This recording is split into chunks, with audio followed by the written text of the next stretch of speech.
Alhamdulillahi nahmaduhu wa nasta'inuhu wa nastaghfiruhu wa na'udzu billahi min shururi anfusina wa min sayyiati a'malina. Man yahdihillahu fala mudilla lahu wa man yudlil hadiya lahu.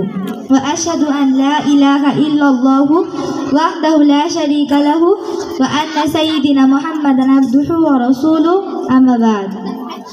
Hello everyone, Assalamu alaikum wa rahmatullah. I am Alifa and reading class 6. I am telling you about curriculum of Madrasa education. As you know, Madrasa education is the best on the Holy Quran. The curriculum of education, human knowledge and divine knowledge. This education policy is perfect beget to ideal person.